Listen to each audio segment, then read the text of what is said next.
Viewers like you make this program possible. Support your local PBS station. In this episode of The Mind of a Chef, April Bloomfield talks curry. Is in the kitchen and the spice shop with the legendary author and actress, Madhur Jaffrey. You have to think of all these spices as colors. April prepares her version of the national dish of England, chicken tikka masala. I love this color. It's kind of making me get a little crazy. Crazy hungry. Yeah. Harold McGee talks spice. And in London, chef Stevie Pearl makes biryani. I want people to see that this is an immensely complex cuisine. This thing looks like a didgeridoo, you know? It's kind of like... Enter The Mind of a Chef. Sometimes it's the simple stuff that really kind of blows your mind. This is the best thing I think you'll ever eat.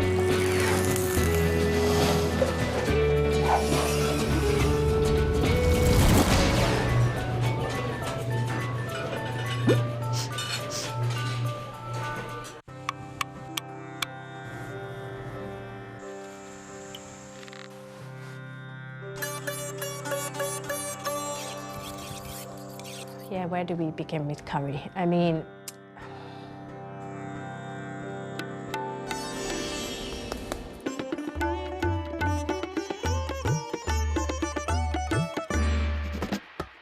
curry is a sensitive subject because growing up, I didn't quite like it very much just because it was so intense, you know? My mum used to make curried beans. She used to basically open a tin of beans, warm them up, and then put a regular old kind of curry spice that you could buy, mix them with the beans and put those on toast. I didn't like those so much.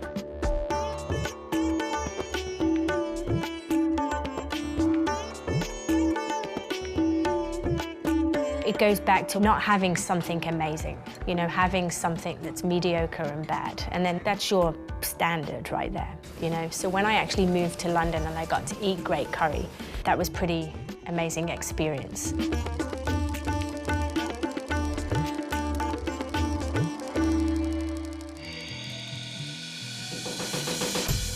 So curry is a blend of spices. It's hard to say what's authentic with a curry because there's no such thing as a curry. There's nowhere in India where they will call something curry. It's individual dishes that are spiced. The British didn't know what to call Indian food, so they generally called it a curry meal or a curry. But when they had a curry meal, they had all the chutneys and the yogurts and the relishes and the vegetables all together at that meal. So Madhur Jaffrey introduced the Western world, basically UK and America, to, I don't know, she taught them how to make good Indian food, like proper Indian food. I myself did not know what the British meant by a curry. I always thought it was this kind of thing, which has a meat with a sauce. Right. Was a curry. But then what is this? So I call these dry dishes because they don't have a sauce. And we have lots of roasted meat, so are they all curry? What are they? I'm confused myself. I remember making my first curry, and that was a disaster. Now, when I first started cooking with a lot of spices, my first ever attempt of what English people call curry was not very successful. I think because I was a bit too timid frying off my spices. Yeah. And as long as you understand your spices. Yes, exactly. You can mix and match. Right. As you want. I was kind of cooking it French style, you know, like I didn't quite get my onions brown enough. So it didn't have that punch, you know. So when I read Madhur Jaffrey's books, it was a whole different ballgame. Great Britain's love affair with Indian food goes back over 200 years. The origins can be traced back to the East India Company, which was set up in the 17th century for Britain to trade goods with the Indian subcontinent. Originally sold in coffee houses, the first curry dishes appeared on menus around 1810. As expected, the recipes were adapted, dumbed down, way down, and often overlooked entirely as new British curry houses were multiplying. Today, chicken tikka masala is the national dish of the United Kingdom. Not Sunday roast, not fish and chips, but CTM.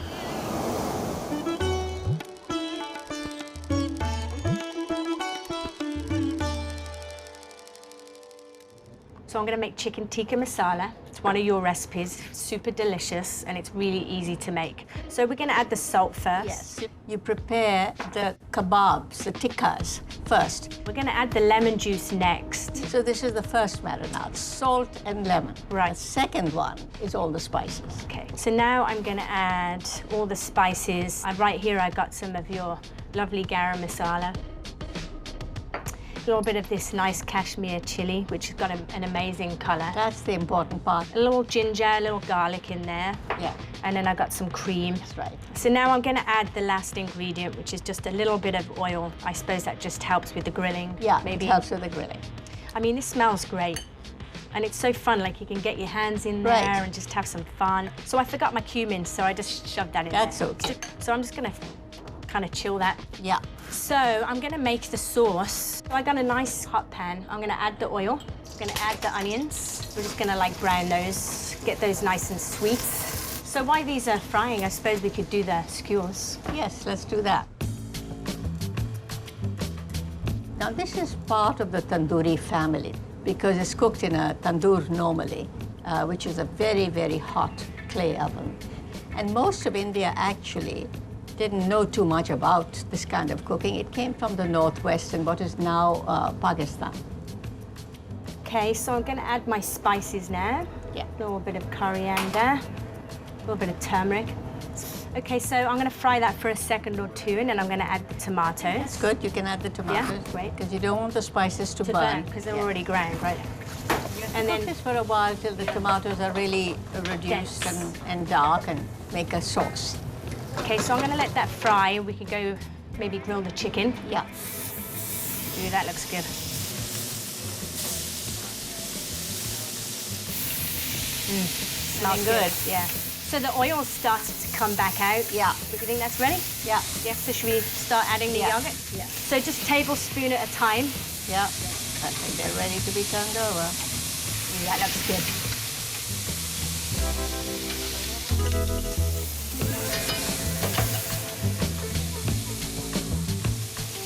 I love this color. It's kind of making me go a little crazy. Crazy hungry. Yeah, crazy hungry. Ooh, this one's great. Look at that Yeah, one. that one's good. And then we just pull it off the skewer.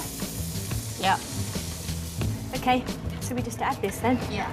So I'm just going to bring this together a little bit. Yeah. That looks lovely. I'm going to add just a little coriander just to layer the flavor, I think. Oh, look, this looks great. Yummy, yummy, yummy. This is pretty amazing. Chicken tikka Thank masala. you. Very well done.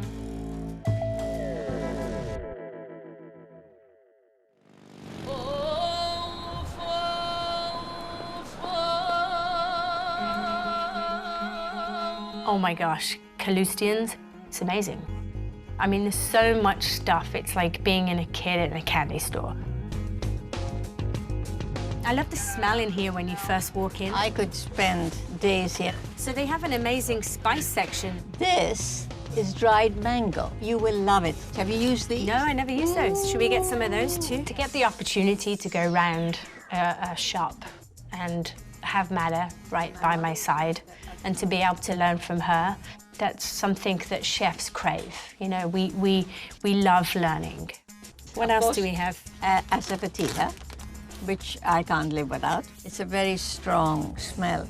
So what kind of flavor is it? Can we open Oh, it? it smells like dung.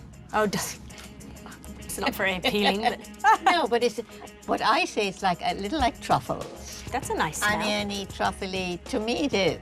I love coming in here and I love seeing all these spices. I mean, it just kind of invigorates my whole being.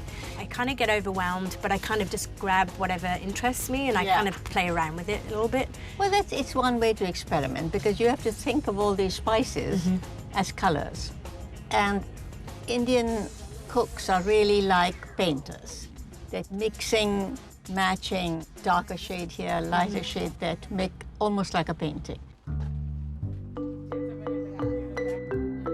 Now, I grew up eating, and I don't know what it's like in India, but I grew up eating Bombay mix. Yeah. Now, is that Which is, something that... these are snacks. I think this is the kind of stuff that But I they use call in it a Madras Madras mix, which means yeah. probably it's a little hotter.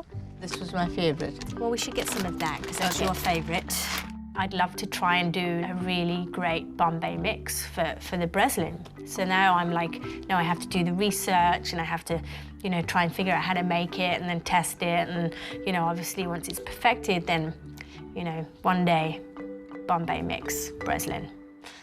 It's very exciting.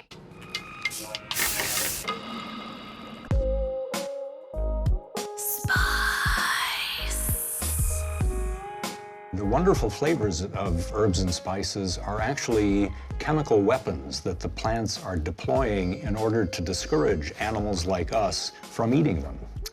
If you can imagine yourself as a beetle or an ant taking a bite out of a piece of ginger or trying to eat a peppercorn, in fact, you can just pop a peppercorn in your mouth and see what happens. It's not nice. The reason that human beings love them so much is that we've learned how to use them to enrich the flavors of our foods. We transform them by heating them, rounding out their flavors, getting rid of some of the harshness. We know a fair amount about what happens when we cook with spices. But once they go into the dish, and once the dish goes into our mouth, we have no idea, really. We know that all of a sudden our taste buds and our olfactory sensors are overwhelmed with the complexity of the mixture that's hit them. And that's what makes the food so delicious. But how our brain processes that, how we make sense of all that, that's still a mystery.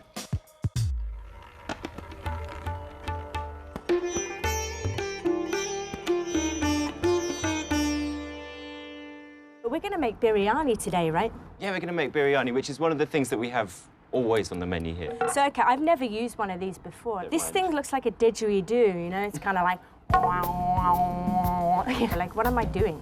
It's extremely easy. This is actually the best pestle and mortar I've ever used. Do you want to have a go? Yeah, I'd love to. So Steve Parle is a source of knowledge. That guy is like an encyclopedia. He has an amazing restaurant in London called Duck Kitchen, and he's a huge fan of biryani. What spices are we using? So cumin and coriander and fenugreek and pepper, sort of a lot of low end, but then also rose petals and cardamom. I normally start with cinnamon. Okay, great. That's it? Gonna Yeah, go? go Is ahead. there like an action? Oh man, this is so fast. A bit harder.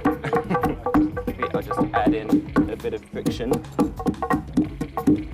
Oh, what's going on there? Yeah, you know, just come on, a bit faster. Put some welly into it. Goodness sake, woman. I think more and more now we're getting more authentic Indian food. So this restaurant, I come here practically once a week because I've got this kind of obsession with the lamb chops. They flatten them out, so they beat them and they put loads of spices on them and grill them over charcoal, and they're too good. How many lamb chops have you eaten in 1 week? Come on, we don't need to get personal. Oh, this looks great. They smell great. That is what I'm talking about. That's so good. There is a little funkiness to it, just ever so slightly, which is delicious. So, we've got this fantastic spice mix. Yeah, they look great. I'm just going to start with a bit of onion. So, I cook in olive oil. Yes, yes. Really inauthentic. So what would you use then? This would normally be authentically? ghee. Ghee, right? This would be ghee. Do you want to do something? Do you want to Yeah, help? yeah, I'll have a job. What am I doing? Maybe pound some ginger. But this is going to go quite fast to start with. Yeah. And get the spice mix in, because none of these spices were toasted. And I'm going to cook that for a long time, like about 20 minutes on there. While you're doing that, I'm just going to start the lamb browning. Oh, great, okay. Biryani is a sort of celebration of a dish, because you know it's the thing you make for weddings, it's the thing you make for huge parties. This is exciting. I love the okra, it's really simple but nice, and the chana dal is delicious, and they make a quail curry, which you gotta try. Yeah. I mean, if you think of those curries that we grew up with in Birmingham, which I loved, Right. and At the time, yeah. and probably still do in a way, they are a long way from even this. This is super delicious. No wonder you come here like once a week. So what are these? Cilantro Coriander. stalks. What do you think, Steve? This good? Yeah, that looks good. Yeah. So you can add that in. The rice has been soaking. It's basmati rice. But you've soaked this, so you're gonna rinse it? Yeah, I'm gonna wash it until that water runs clean. Right. I'm just going to put a few tomatoes in that base. And a lot of my food is about finding things from different places. It's about taking them and changing them and making them fit your menu and the way you like to eat and the way you like to cook. But, you know, and that's part of the fun of it, I think. You know, well, that's what kind of, I think, set me on the track to cooking, because I did go visit the cooking school in Birmingham. So I went into this ethnic kitchen that they had there, and I just remember smelling all these spices, and you kind of, like, you can't not get excited. So this has been cooking now about 20 minutes, and it's completely broken down. Yeah, that's amazing looking. It's really quite jammy, almost raisiny like. I'm going to add the meat. I'm going to add some ground almonds. So that's like a thickening agent. Exactly. And yogurt. And then I'm going to cook that really gently for 2 hours. It's got a bit of heat as well. Yeah, it's got a little chili, spicy thing going on. I think there's something about spicy food that really grabs your attention. You know what I mean? You can't. It's just as when you walked into the cooking school, you cannot ignore it. Right. It's noisy and exciting and interesting, and I think that's what always sort of sticks with me, is that it's that food that is just shouting for your attention. Never get bored. So, it's been going a few hours. That looks really good. Get your nose in there. Oh my gosh, it smells so good. What I like to do at this stage is put a little bit of rose water in. So I like to get a big chunk of lamb in the bottom. Oh yeah, that's big. I love layering the rice so that first layer that goes in there, that's going to get quite meaty and brown and going to take quite a lot of these juices. But then the top layer will be really clean and wide. You know, chili makes you feel high. Makes me laugh, yeah. Because when you eat a chili, your body produces endorphins, because basically you eat the chili and you think you're being poisoned. So, here's some saffron that's just been soaking in hot water. It seems like you're putting a lot of effort making something look great, but actually really putting a lot of effort to make it smell great and taste great and feel exciting. Ooh, that looks great. I'm so childish, I'm just always delighted with myself. It's really amazing looking. So what I do at this point, just in case anybody hadn't realized how important I think this dish is, that I wash it with a little bit of rose water, and then I put a gold leaf on it. No way. Oh my goodness. Do you want to do the honors? Yeah. Now, is there a certain way I should do it? Just with the knife? No, just go for it. Yeah. Oh, that smells so good, Stevie. Wow. You can smell the saffron on top. It's like a really proper dish biryani, and I want people who think of Indian food as cheap and, you know, quite kind of boring often, to see that actually this is an immensely complex cuisine.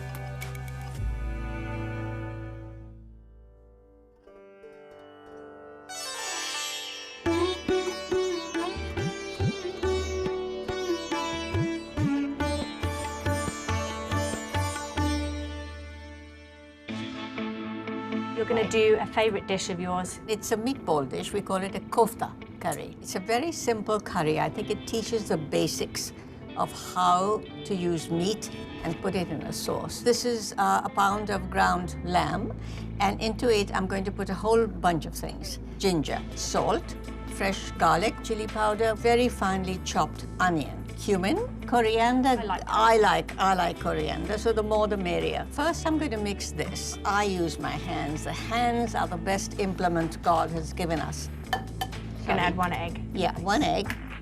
Mix this in. This will hold it together better. The next thing you do is make the meatballs. Well, I can help you with that. Yeah, you can help me with that. We can do 4 at a time instead of 2 at a time. Delicious. It smells so good. It smells Well, so it's good. already, you can just actually fry these and eat them, but we're not doing that here. We're going to put them in a sauce. Just make this a little rounder.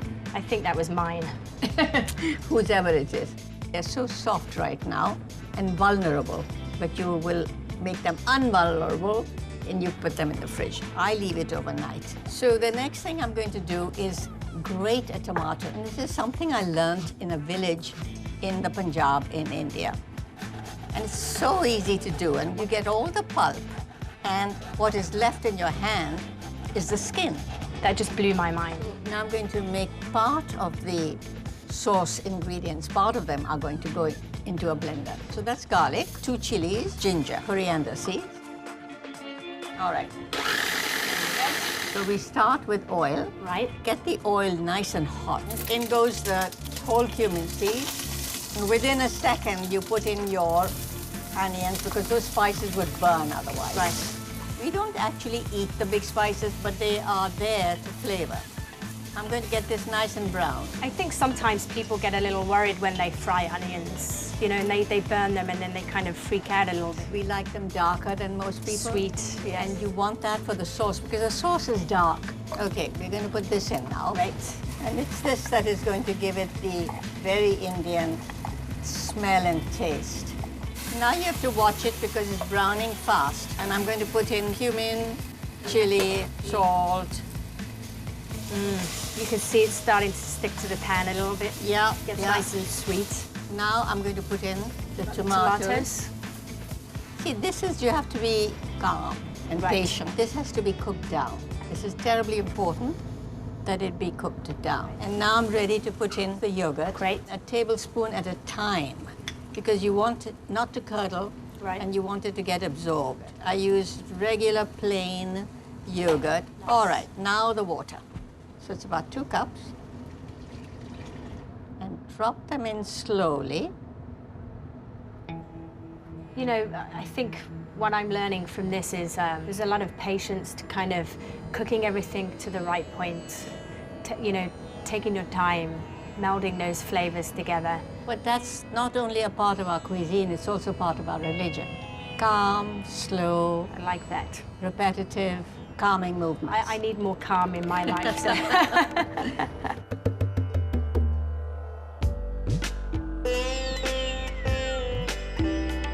You know, I used to have a friend in school, and I used to live on cheese sandwiches growing up as a teenager.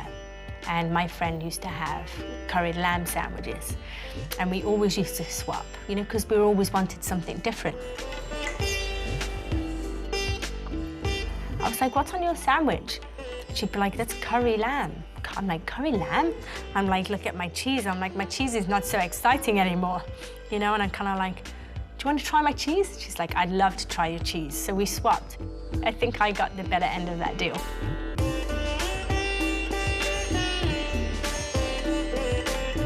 We all crave something different or something original or unique. I mean, you don't want to eat roast beef and Yorkshire pudding for the rest of your life.